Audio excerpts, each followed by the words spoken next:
This is a very old book, Stress and Vision by Dr. Elliot Forrest. Elliot Forrest was a professor of vision and optometric clinical education at State University of New York.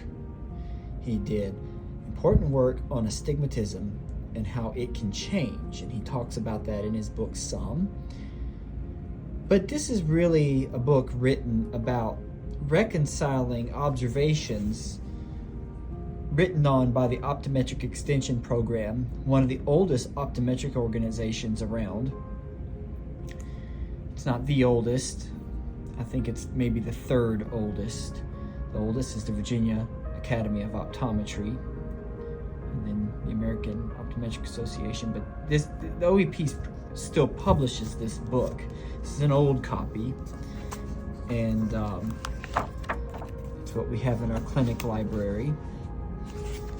But I want to point to something here. You know, this is when I came across my spaces discovery. I read through this book more and more, and I started to refine my model. It's a very good book on this. I really like the physiology has not really changed, but I wanted to point something out that Mr. O.T. Brown still talks about.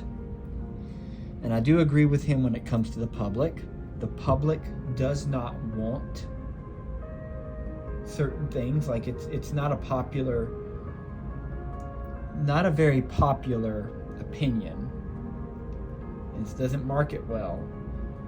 This idea of responsibility.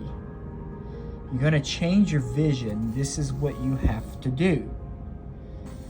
It doesn't matter if it's strabismus, and it doesn't matter if it's refractive error.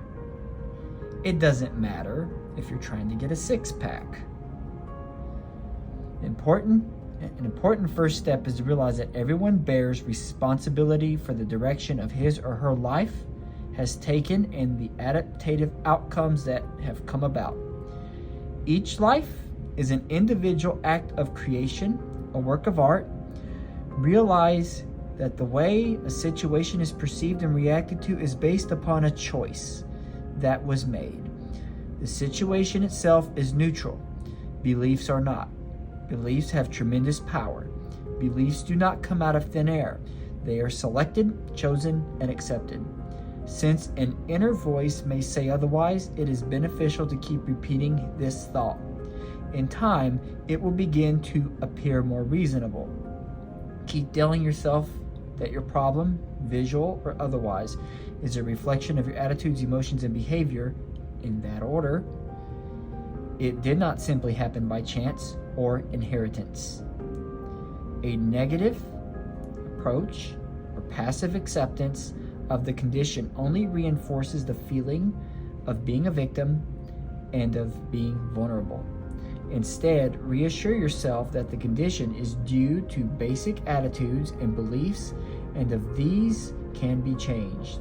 Consciously working to modify one's beliefs can be considered as the ultimate form of human creativity.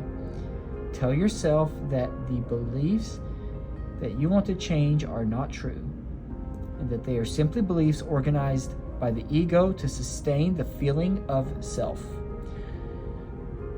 If switching to new beliefs, even as a game, in addition, keep telling yourself that your mind is more important than your body. It always was and always will be. Since the way you think, feel, act, and see are under your control, take responsibility. And he goes in these steps: making a commitment, again, responsibility; becoming more aware, responsibility; playing the mind games. And I've come up with some activities on this, but it really boils down. You can't help the public, because the public is, I agree, I may not be able to help the public, but I can help people who want to take responsibility.